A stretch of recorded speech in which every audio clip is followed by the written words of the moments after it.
Hello friends, इस video में आज हम लोग बीए फिफ्थ सेमेस्टर हिस्ट्री के second paper socio cultural and economic history of medieval India का topic market control policy of Alauddin Khilji and land revenue system पढ़ेंगे। शुरू करते हैं।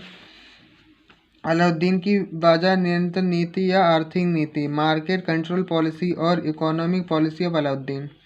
अपनी आर्थिक नीति के कारण अलाउद्दीन का भारतीय इतिहास में अद्वितीय स्थान है। अलाउद्दीन की आर्थिक नीति में बाजार नियंत्रण एक मौलिक प्रयोग था। यह प्रयोग एक क्रांतिकारी कल्पना थी जिसने अलाउद्दीन के शासनकाल को विशेष महत्व प्रदान किया।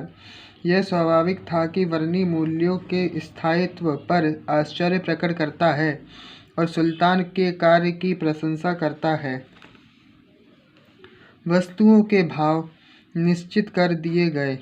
सब व्यापारियों के नाम एक रजिस्टर में लिखे गए।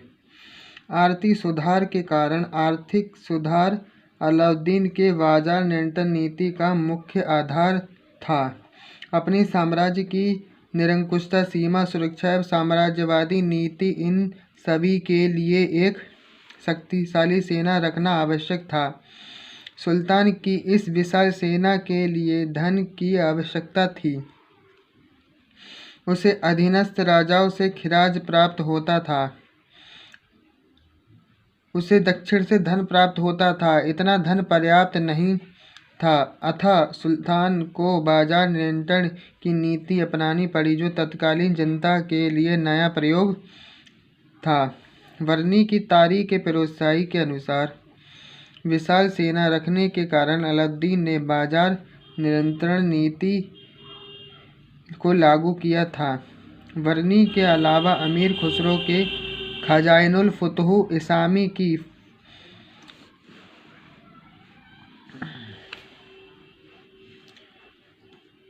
फुतूहुस सलातीन, शेख नसीरुद्दीन की खैरुल मजालिस एवं इब्न बतूता की रहला से अलाउद्दीन के बाजार व्यवस्था के बारे में विस्तृत विवरण मिलता है।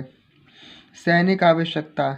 मंगोलों द्वारा किए गए आक्रमणों से राज्य की सीमा सुरक्षा को खतरा था, इसलिए विशाल सेना संगठित की गई और बाजार नियंत्रण नीति की नीति अपनाई गई। इस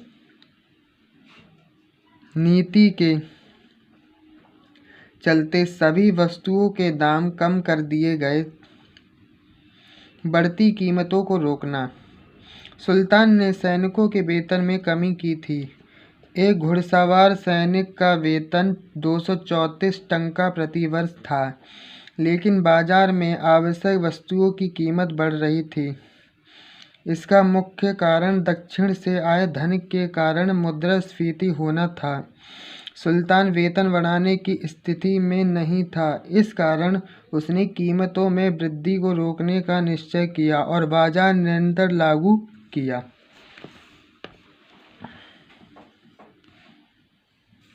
जन कल्याण का उद्देश्य।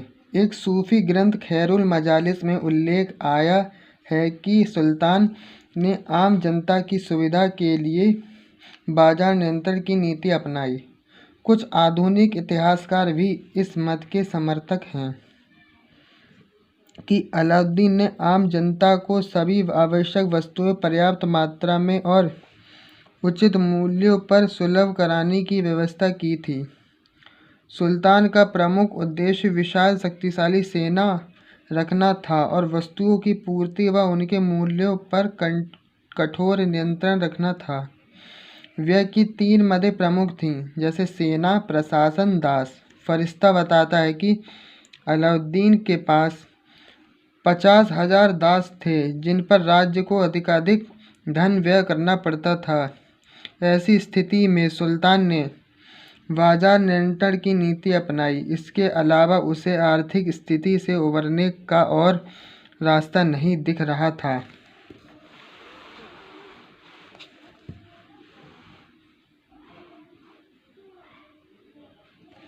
वस्तुओं का मूल्य निर्धारण, बाजार नियंत्रण। अलाउद्दीन ने विभिन्न आवश्यक वस्तुओं का मूल्य निर्धारण अत्यंत सोच समझकर किया। वर्नी के अनुसार सुल्तान ने पहले प्रत्येक वस्तु के लागत मूल्य को ज्ञात किया और उस पर व्यापारी के पारिश्रमिक को जोड़ा गया। यह स्पष्ट है कि किसी भी वस्तु का मूल्य उसकी लागत से कम नहीं रखा जा सकता था, अतः स्वाभाविक था कि अलाउद्दीन ने बाजार मूल्यों को फ्रीज कर दिया होगा। यह मूल्य नियंत्रण साम्राज्य के सभी भागों के लिए था। मूल्यों में कतई वृद्धि नहीं की जा सकती थी। बाजार और उनके कर्मचारी।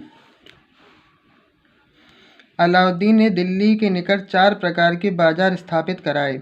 मंडी या अनाज बाजार, यहाँ केवल खाद्यान्न बिकता था, जैसे गेहूँ, चावल, दालें वगैरह इत्यादि। सराय अदल, जहाँ कपड़ा, शक्कर, मेवा, तेल आदि निर्मित वस्तुएं बेची जाती थीं।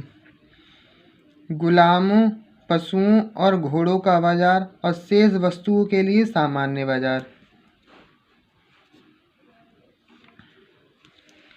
सुल्तान ने बाजारों की कुशल प्रशासनिक व्यवस्था की। प्रत्येक व्यापारी को दीवाने रियासत में अपना नाम दर्ज कराना पड़ता था।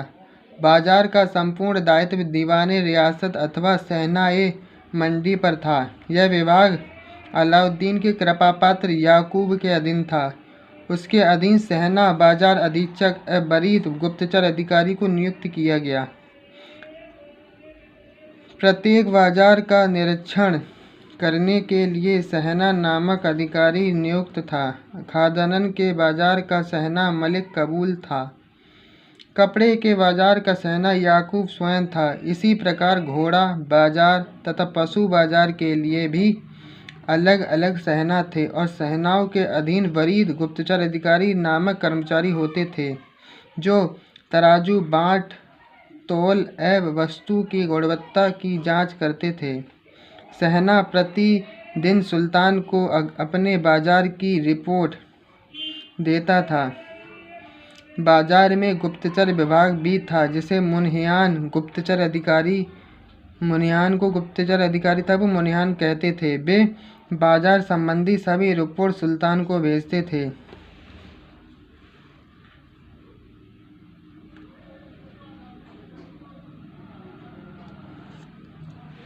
बाजार की आंतरिक समस्याएं। बाजार की विशिष्ट समस्या थी मूल्य नियंत्रण। इसके कारण दलालों का काम नहीं रहा, जिससे वे असंतुष्ट थे। अकाल, अनावृष्टि, अतिवृष्टि तथा अभाव में भी कठिनाइयाँ उत्पन्न हो सकती थीं। इस समस्या से बचने के लिए उसने व्यापारियों को 2 भागों में बांटा।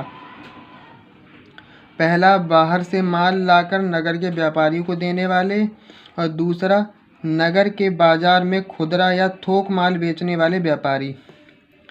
प्रत्येक व्यवसाय से संबंधित व्यापारियों की एक सूची बनाई गई, जिसमें उनको अनुमति पत्र प्रदान किए गए, उनसे प्रतिज्ञा पत्र लिए गए। उन्हें चेतावनी दी गई कि बाजार में कोई भी गड़बड़ी होने पर उन्हें दोषी ठहराया जाएगा और दंडित किया जाएगा, क्योंकि उन पर लाखों लोगों का जीवन निर्भर है।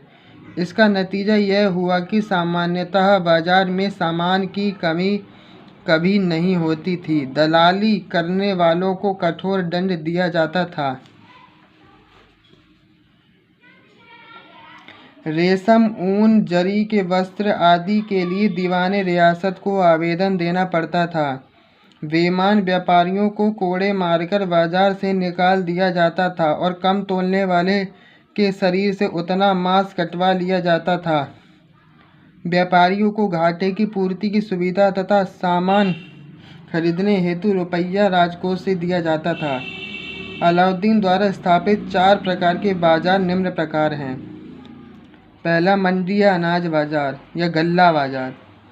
बाजार संबंधी प्रथम एवं सबसे कठिन अधिनियम सभी प्रकार के गल्ले की दर निश्चित करने से संबंधित थे। वस्तुओं के मूल्यों में वृद्धि नहीं की जा सकती थी। निश्चित कीमतों की स्थिरता उसकी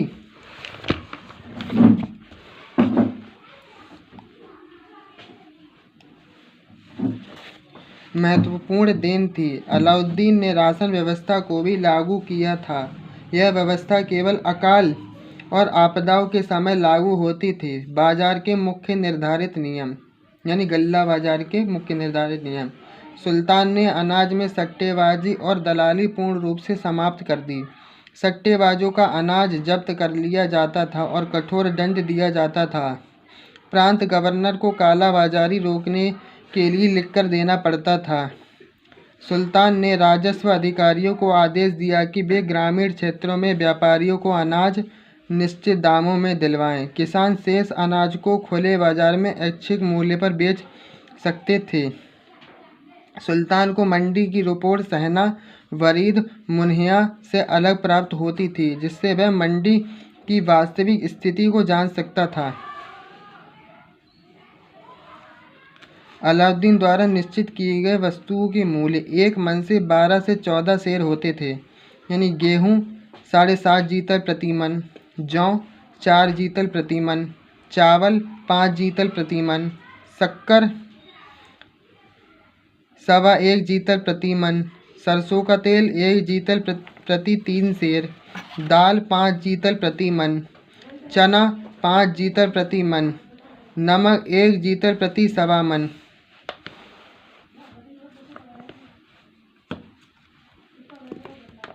सराय अदल कपड़ा बाजार। सराय अदल निर्मित वस्तुओं तथा बाजार से आए हुए माल का बाजार था, जो कि सरकारी सहायता प्राप्त था। इस बाजार में पक्की दुकानें बनाई गईं। व्यापारियों को आदेश दिया गया कि वे निर्मित वस्तुओं को केवल यहीं बेचें। बहुत सी छोटी वस्तु का मूल्य निश्चित किया गया। 1 टंके से लेकर 10,000 टंका मूल्य तक का सामान केवल इसी बाजार में विक्रय किया जाता था। जैसे खस दिल्ली रेशम का दाम था 16 टंका, नारंगी रंग का कच्चा रेशम 6 टंका जो उस समय चलता था, आधा रेशम बाल मिश्रित 3 टंका, सीरी बाफ्त बढ़िया 5 टंका, सीरी बाफ्त साधारण 3 टंका, सीरी बाफ्त मोटा 2 टंका, लाल धारी वाले कपड़े 6 जीतल, साधारण कपड़े 3 जीतल, चादर 10 जीतल। इन सभी की खरीदारी के लिए दीवान रियासत यानी सहनाई मंडी में पंजीयन कराना अनिवार्य था। व्यापारी केवल उपभोक्ता को माल बेच सकते थे। बहुमूल्य वस्तुएं जैसे सोना, चांदी, जवाहरात एवं बहुमूल्य वस्त्र आदि खरीदने के लिए परवाना रईस नामक अधिकारी से परमिट लेना होता था। दासों, पशुओं तथा घोड़ों का बाजार। इन तीनों के बाजार अलग अलग थे। इन बाजारों के निरीक्षक भी नियुक्त किए गए थे। वस्तुओं की कीमतें गुणवत्ता के आधार पर निश्चित की गईं। घोड़ों के दलालों और मध्यस्थों के साथ भी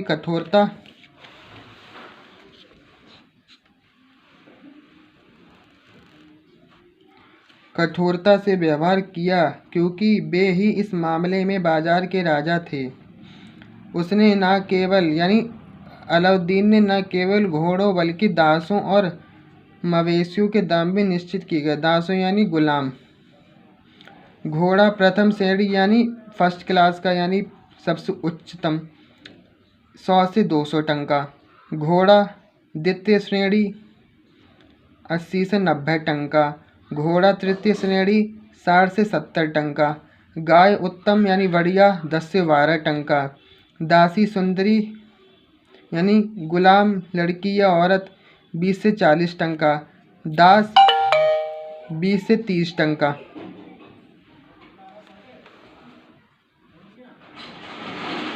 सामान्य बाजार। ये सामान्य वस्तुओं की दुकानें थीं। इन दुकानों पर गन्ना, तरकारी, रोटी, पान, बर्तन, रेवड़ी, हलवा, टोपियाँ, कंघे आदि बेचे जाते थे। जिनकी दुकानें निकट ही थीं उनके मूल्य निश्चित थे। वर्णी स्वीकृत मूल्य सभी वाणिज्य मंत्रालय दीवान रियासत के पास होती थीं और सहना उसे लागू करते थे। मुहतासिब सेंसर नाजिर मापतौल अधिकारी याकूब की मदद करते थे। कर्मचारी निष्पक्षता और ईमानदारी से काम करते थे। एक बार मलिक कबूल ने अन्न का भाव बढ़ाने का अनुरोध किया तो सुल्तान ने उसे खुले बाजार में कोड़े लगवाए, क्योंकि उसे शक था कि उसने व्यापारियों से घूस लिया है। वह अपने अफसरों को भी सामान्य व्यक्तियों की तरह दंडित करता था, यानी नियम बहुत सख्त थे। समीक्षा: अलाउद्दीन की बाजार नियंत्रण नीति को लेकर विद्वानों में मतभेद है। फरिश्ता कहते हैं ये आदेश सारे साम्राज्य में लागू थे। डॉक्टर परमात्मा शरण कहते हैं अलाउद्दीन की आर्थिक व्यवस्था केवल दिल्ली और आसपास के क्षेत्रों तक ही सीमित थी। Doctor A.L. श्रीवास्तव यानी आशीर्वाद लाल श्रीवास्तव कहते हैं संपूर्ण देश में इन नियमों को प्रचलित करना असंभव था, परंतु अलाउद्दीन ने इस कठिन समस्या को हल करने का प्रयास किया।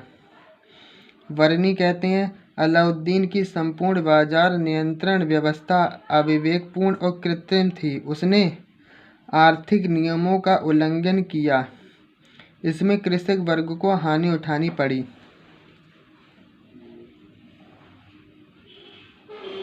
डॉक्टर सक्सेना कहते हैं जब तक अलाउद्दीन जीवित रहा इन मूल्यों में तनिक भी वृद्धि नहीं हुई, चाहे वर्षा हो या ना हो। इब्न बतूता ने कहा है अलाउद्दीन की बाजार नियंत्रण नीति की निम्न बातें स्पष्ट हैं। किस्म के अनुसार मूल्य का नियंत्रण, व्यापारी और पूंजीपतियों का बहिष्कार, दलालों पर कठिन नियंत्रण, सुल्तान द्वारा बार बार जांच पड़ताल। अलाउद्दीन के कड़े नियमों का प्रभाव यह हुआ कि बाजार व्यवस्थित हो गया और सामान्य एवं गरीब जनता को बड़ी राहत मिली। अलाउद्दीन ने उपभोक्ता ग्राहकों को ठगे जाने से रोकने की एक कड़ी व्यवस्था की थी। वह छोटे छोटे बच्चों को पैसा देकर बाजार से सामान लाने भेजता था, बड़ा चालाक था। जो भी दुकानदार उनको कम तौलता था उसके शरीर से उतना ही मांस निकलवा लिया जाता था।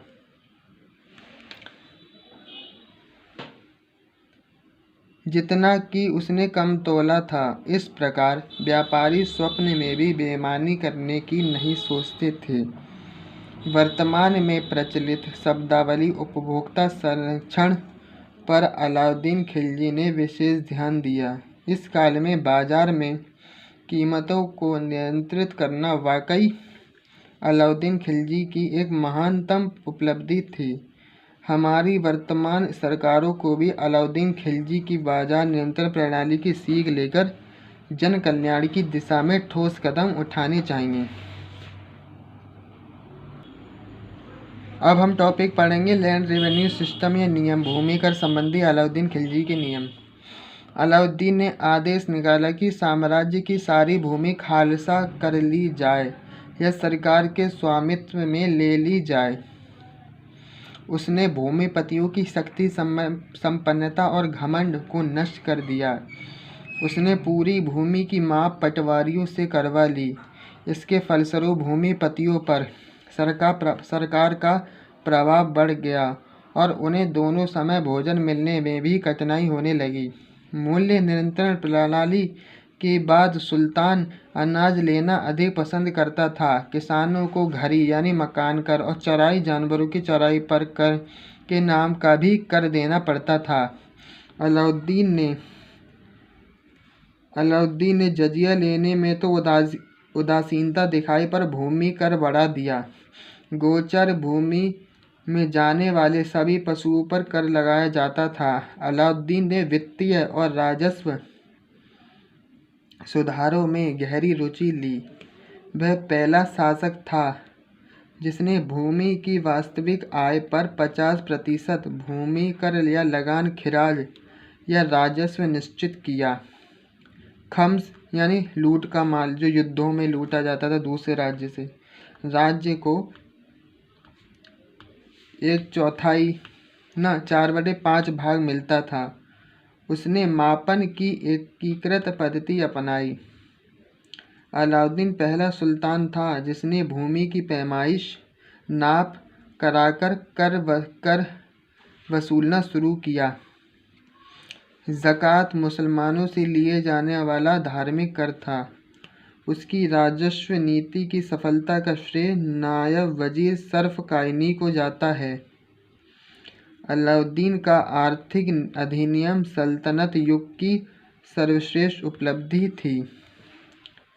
इस वीडियो में हमने पढ़ा अलाउद्दीन की मार्केट कंट्रोल पॉलिसी और land revenue system Alauddin Khilji का। आज की वीडियो हम यहीं शुरू करते हैं। अगली वीडियो हम दूसरे टॉपिक पे लेके आएंगे इसी पेपर से संबंधित।